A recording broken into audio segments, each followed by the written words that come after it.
wall of the Morrison structural footprint and the actual walls of the basement passages didn't match. There was approximately 15 feet unaccounted for on the east side. Then I found the access point. It was behind a water heater in the mechanical room, a small metal door about 3 feet tall, bolted shut. The bolts were rusted but movable. I didn't open it that day. I stood there for 20 minutes, just staring at it, knowing I should leave it alone. The rational part of me understood that some things are sealed for a reason, and that reason usually isn't good. I didn't mention it to Dennis. For the next 2 weeks, I went back to that door 7 times. Each time I told myself I was doing a safety inspection. Each time I didn't touch it. But I started noticing other details. The water heater it was bolted behind had been installed in 1996, before that door was sealed. Someone had deliberately put the heater in front of the entrance as additional obstruction. On a Tuesday night, I was alone in the basement running diagnostics on the HVAC system. It was around 11 p.m. The hotel was quiet. I had the master keyring on my belt. I went to the mechanical room. The door was already unbolted. I'm not exaggerating when I say my stomach turned. I know what I saw. I'd counted those bolts. 4 of them. They were gone. Not lying on the ground. Not loosened. Just absent. The door hung slightly ajar, and there was fresh dust on the floor from where they'd likely been lying.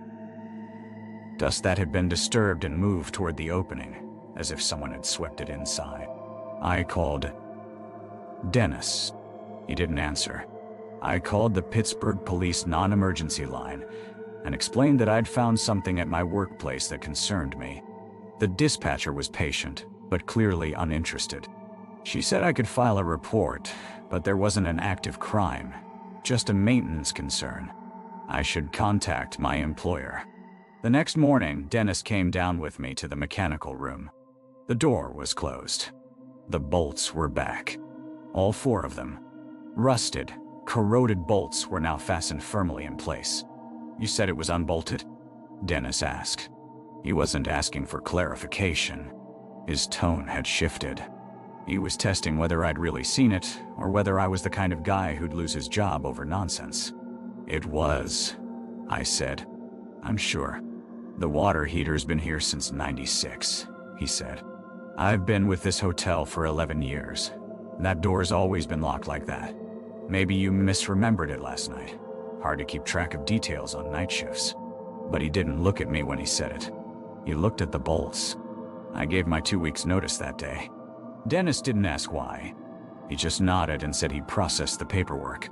On my last night, I was in the basement around midnight, finishing a few things.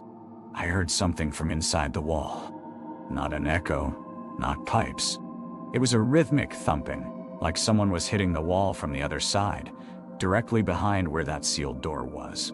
Once, twice, 3 times. Then nothing. I packed my tools and left.